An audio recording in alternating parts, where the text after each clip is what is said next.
Friends, ఒకప్పుడు రోబోలంటే కేవలం లోహంతో తయారైన యంత్రాలు మాత్రమే అని అనుకునేవాళ్ళం. కానీ ఇప్పుడు ప్రపంచం మారిపోయింది. ఎందుకంటే ప్రస్తుతం టెక్నాలజీ ఎంత అడ్వాన్స్డ్గా మారిందంటే మన చుట్టూ ఉన్న జీవుల కదలికలను గమనించి వాటిని యంత్రాల్లోకి తీసుకొస్తున్నారు. కొన్ని రోబోలు మనుషుల్లా నడుస్తాయి, కొన్ని చేపల్లా నీటిలో ఈదుతాయి, మరికొన్ని పక్షుల్లా గాలిలో ఎగురుతాయి. సో ఈ రోజుటి ఈ వీడియోలో జంతువుల ప్రవర్తనను, కదలికలను అనుసరించే అత్యాధునిక రోబోల గురించి తెలుసుకుందాం. వీటి గురించి వింటే మీరు తప్పకుండా ఆశ్చర్యపోతారు. అయితే ఫ్రెండ్స్, ఈ వీడియోని ప్రారంభించే ముందు మా సైడ్ నుండి ఒక చిన్న రిక్వెస్ట్. ఒకవేళ మీకు ఈ వీడియో నచ్చినట్లయితే వీడియోని లైక్ చేసి మా ఛానల్ని సబ్స్క్రైబ్ చేసుకోవడం మర్చిపోవద్దు. ఫ్రెండ్స్, ముందుగా మనం జపాన్కు చెందిన ప్రముఖ మోటార్ సైకిల్ తయారీ సంస్థ కవాసాకి హెవీ ఇండస్ట్రీస్ గురించి తెలుసుకుందాం. ఎందుకంటే సాధారణంగా కవాసాకి అంటే మనకు వేగవంతమైన బైకులు గుర్తుకు వస్తాయి. కానీ ఈ సంస్థ ఇప్పుడు రోబోటిక్స్ రంగంలో కూడా ఒక అద్భుతమైన ఆవిష్కరణ చేసింది. అయితే కవాసాకి అభివృద్ధి చేసిన ఈ రోబోటిక్ గుర్రం చూడడానికి అచ్చం నిజమైన గుర్రంలానే అనిపిస్తుంది. అవును ఫ్రెండ్స్, మీరు విన్నది నిజమే. ఈ గుర్రం పేరు కోరో. ఇది కేవలం ఆట బొమ్మ లేదా ప్రదర్శన కోసం తయారు చేసినది కాదు. ఎందుకంటే ఈ గుర్రం తనపై మనుషులను కూర్చోబెట్టుకుని కొండ ప్రాంతాల దారిలో మరియు దట్టమైన అడవుల్లో కింద పడిపోకుండా ప్రయాణం చేయగలదు. అయితే ఈ ఇనప గుర్రం లోపల కృత్రిమ మేధస్సు అంటే ఆర్టిఫిషియల్ ఇంటెలిజెన్స్ వ్యవస్థ అమర్చబడి ఉంది. సో ఈ ఆర్టిఫిషియల్ ఇంటెలిజెన్స్ ప్రతి క్షణం తన శరీర స్థితిని విశ్లేషిస్తూ నేల పరిస్థితులకు అనుగుణంగా తన బ్యాలెన్స్ను స్వయంగా సరిచేసుకుంటుంది. అందుకే ఎలాంటి కష్టమైన మార్గంలోనైనా ఇది స్థిరంగా ప్రయాణించగలదు. అయితే ఇక్కడ ఇంకా ఆశ్చర్యకరమైన విషయం ఏమిటి అంటే ఈ గుర్రాన్ని నడపడానికి మీకు ఎలాంటి కళ్ళెం అవసరం లేదు. మీరు కేవలం దీని స్క్రీన్పై మీ గమ్యస్థానాన్ని సూచిస్తే చాలు. ఇది స్వయంగా చక్కటి మార్గాన్ని ఎంచుకుని అక్కడికి మిమ్మల్ని జాగ్రత్తగా తీసుకెళ్తుంది. సో ఇప్పుడు నెక్స్ట్ నీటి లోతుల్లో పాకుతూ పనిచేసే ఒక వింత రోబో గురించి మాట్లాడుకుందాం. ఫ్రెండ్స్, దీనిని ఎలోమ్ అని పిలుస్తారు. ఇది నార్వేకి చెందిన ఒక రోబోటిక్ పాము. కానీ చూడడానికి ఇది ఒక పాములా కనిపించదు. దీనికి కళ్ళు లేవు, అలాగే పాములకు ఉండే ఇతర సహజ అవయవాలు కూడా లేవు. కానీ దీని ప్రత్యేకమైన నిర్మాణం కారణంగా ఇది పాములా వంగుతూ తిరుగుతూ చాలా సులభంగా కదలగలదు. అంతేకాకుండా సముద్రంలోని ప్రమాదకరమైన లోతుల్లో కూడా ఈ రోబోటిక్ పాము సమర్థవంతంగా పనిచేయగలదు. ముఖ్యంగా సముద్రం అడుగున ఏర్పాటు చేసిన చమురు పైప్లైన్ల లోపలికి వెళ్ళి వాటిని పరిశీలిస్తుంది. ఎక్కడైనా లోపాలు లేదా నష్టాలు కనిపిస్తే వాటిని గుర్తించి రిపేర్ చేయడంలో కూడా సహాయపడుతుంది. సముద్రపు అంత లోతుల్లోకి మానవ డైవర్లు చేరుకోవడం చాలా కష్టం.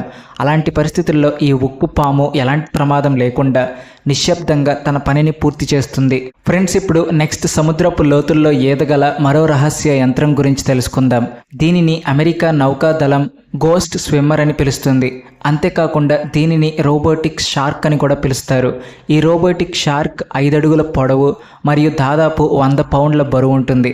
అంతేకాకుండా దీని కళ్ళు పూర్తిగా జీవం లేనివిగా ఉంటాయి. ఈ రోబోట్ యొక్క అతిపెద్ద ప్రత్యేకత ఏమిటి అంటే ఇది నీటి లోపల ఈదుతున్నప్పుడు ఎలాంటి శబ్దాన్ని కూడా సృష్టించదు మరియు నీటిలో ఎటువంటి అలజడి కలిగించదు. సో దీనివల్ల శత్రువుల యుద్ధ నౌకలు మరియు వారి పరికరాలు దీనిని ఒక సాధారణ చేపగానే భావిస్తాయి. అయితే అమెరికా నౌకాదళం దీనిని కేవలం రహస్య పనుల కోసం మాత్రమే ఉపయోగిస్తుంది.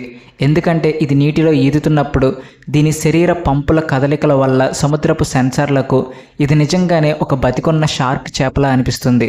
ఫ్రెండ్స్, ఇప్పుడు నెక్స్ట్ నీటి లోతుల నుండి కాస్త బయటకు వచ్చి ఆకాశం వైపు చూడండి. ఎందుకంటే అక్కడ మీకు చాలా అందమైన సీతాకోక చిలుకలు ఎగురుతూ కనిపిస్తాయి.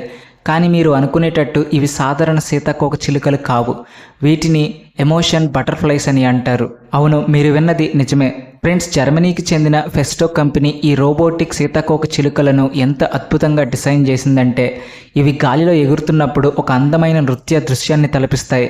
అంతేకాకుండా ఈ చిన్న సీతాకోక చిలుకల లోపల GPS, చిన్న సెన్సార్లు మరియు ఒకదానితో ఒకటి మాట్లాడుకునే వైర్లెస్ వ్యవస్థ అమర్చబడి ఉన్నాయి.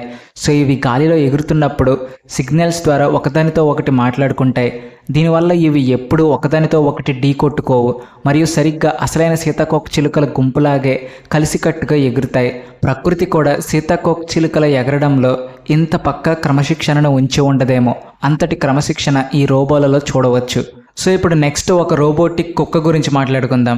ఫ్రెండ్స్, చైనాకు చెందిన యానిట్రీ అనే ఈ కుక్కను వదిలిపెడితే మిగతా అసలైన కుక్కలన్నీ ఆటలాపేస్తాయి. అవి ఈ రోబోటిక్ కుక్కను చూసి గందరగోళానికి గురవుతాయి, కొన్ని దీనిపై మొరుగుతాయి మరియు మరికొన్ని భయపడి పారిపోతాయి. ఎందుకంటే వాటి సహజ సిద్ధమైన శక్తులు వాటికి చెబుతాయి ఇవి తమలాగే కనిపిస్తున్నప్పటికీ ఇది ఏమాత్రం ప్రాణమున్న కుక్క కాదని. సో ఫ్రెండ్స్, యానిట్రీ అనే ఈ కుక్క తన 4 ఇనప కాళ్ళపై పరిగెత్తగలదు, ఎత్తైన గంతులు వేయగలదు, మెట్లు ఎక్కగలదు మరియు గాలిలో పల్టీలు కూడా కొట్టగలదు. దీనిని సాధారణంగా భద్రత, నిఘా మరియు వినోదం కోసం ఉపయోగిస్తున్నారు. అయితే ఇప్పుడు దీనిని ఇంటర్నెట్ ద్వారా ఇంట్లో కూర్చునే మీరు కూడా కొనుగోలు చేయవచ్చు.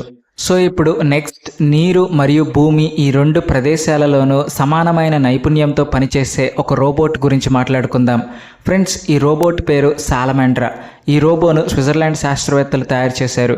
ఇది భూమిపై నడుస్తూనే నీటిని తాకగానే ఎటువంటి బటన్ నొక్కాల్సిన అవసరం లేకుండానే స్వయంగా ఒక గొప్ప డైవర్లా మారిపోతుంది.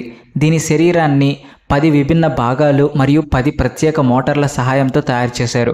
శాస్త్రవేత్తలు వెన్నుముక గల జంతువులు తమ శరీరాన్ని ఎలా నియంత్రిస్తాయో అర్థం చేసుకోవడానికి దీనిని తయారు చేశారు. ఈ రోబోట్ కేవలం ఒక ఉపయోగకరమైన యంత్రం మాత్రమే కాదు, ఇది వైద్య శాస్త్రానికి ఒక పెద్ద ప్రయోగం. ఎందుకంటే ఇది మనుషుల నరాల వ్యవస్థను అర్థం చేసుకోవడంలో సహాయపడుతుంది. ఫ్రెండ్స్, కొన్ని రోబోలు జంతువులను అనుకరిస్తుంటే మరికొన్ని రోబోలు మాత్రం మనుషుల శారీరక శక్తిని ఎన్నో రెట్లు పెంచడానికి తయారు చేయబడ్డాయి. వీటిని రోబోటిక్ సూట్ లేదా బాహ్య అస్థిపంజరం అని పిలుస్తారు. అయితే ఇది కూడా ఒక విధమైన యంత్రం. దీనిని మనిషి తన శరీరంపై ధరిస్తే వారి శారీరక బలహీనత పూర్తిగా తొలగిపోతుంది. ఆసుపత్రులలో తమ సొంత కాళ్లపై నిలబడలేని రోగులు ఈ సూట్ ధరించి నడవగలుగుతున్నారు. అలాగే ఫ్యాక్టరీలలోని కార్మికులు బరువైన వస్తువులను అలసట లేకుండా సులభంగా ఎత్తగలుగుతున్నారు. ఇది సరిగ్గా సినిమాల్లోని ఐరన్ మ్యాన్ లాంటి అనుభూతిని ఇస్తుంది. కానీ తేడా ఏమిటి అంటే ఇది ఏ సినిమా కథ కాదు, ఆసుపత్రులు మరియు ఫ్యాక్టరీలలో ఉపయోగించబడుతున్న నిజ జీవిత యథార్థం. ఫ్రెండ్స్, చైనాలోని ఒక పెద్ద అక్వేరియంలో ప్రజలు ఒక భారీ షార్క్ వేల్ చేప ఈదడం చూసి ఆశ్చర్యపోయారు. కానీ కొంత సమయం తర్వాత ఒక ప్రేక్షకుని కన్ను ఆ చేప పక్క భాగంలో ఉన్న ఛార్జింగ్ పోర్టు మీద పడింది మరియు నిజం బయటపడింది. అవును ఫ్రెండ్స్, ఇది నిజమైన షార్క్ వేల్ కాదు, ఇది చైనా తయారు చేసిన 4 మీటర్ల పొడవైన రోబోటిక్ షార్క్ వేల్. ఇది సరిగ్గా అసలైన చేపలాగే నెమ్మదిగా నీటిలో ఈదుతుంది. దీని ఇనప శరీరంపై ఒక ప్రత్యేకమైన కృత్రిమ జెల్ పూయబడింది. సో ఇది దీనిని సరిగ్గా అసలు చేపలాగా చూపిస్తుంది. ఈ రోబోట్ నీటి లోపల కూడా నిశ్శబ్దంగా ప్రయాణిస్తుంది. దీనిని సముద్ర పరిశోధనలు మరియు రహస్య నిఘా కోసం ఉపయోగిస్తారు. నీటి లోపల దీనిని గుర్తించడం దాదాపు అసాధ్యం. ఫ్రెండ్స్, ఇప్పుడు మనం ప్రస్తావించబోయే రోబో పరిమాణంలో చాలా చిన్నదైనప్పటికీ దీని పనితీరు మాత్రం అత్యంత ఆశ్చర్యకరంగా మరియు ఆందోళన కలిగించే విధంగా ఉంటుంది. అవును ఫ్రెండ్స్, మీరు విన్నది నిజమే. యూనివర్సిటీ ఆఫ్ కాలిఫోర్నియా పరిశోధకులు అమెరికా రక్షణ సంస్థ డార్పా సహాయంతో ఒక నిజమైన బతికున్న బీటల్ శరీరంలో సన్నని తీగలు మరియు సెన్సార్లను అమర్చి దానిని ఒక సైబోర్గ్గా మార్చేశారు. సో ఈ సైబోర్గ్ని మనిషి దూరంగా కూర్చుని రిమోట్ కంట్రోల్ ద్వారా కంట్రోల్ చేయవచ్చు. అంతేకాకుండా ఈ నిజమైన పురుగు యొక్క రెక్కల కదలికలను నియంత్రించవచ్చు మరియు దానిని తన ఇష్టానుసారంగా కుడి లేదా ఎడమ వైపుకు ఎగిరించవచ్చు.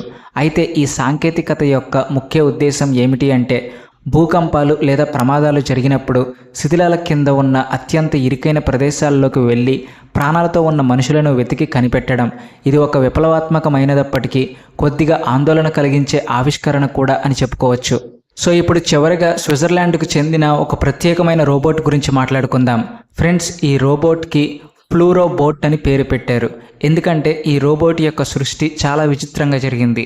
ఫ్రెండ్స్, ఒకరోజు స్విట్జర్లాండ్ శాస్త్రవేత్తలకి బల్లి లాంటి ఒక విచిత్రమైన జీవి కనిపించింది.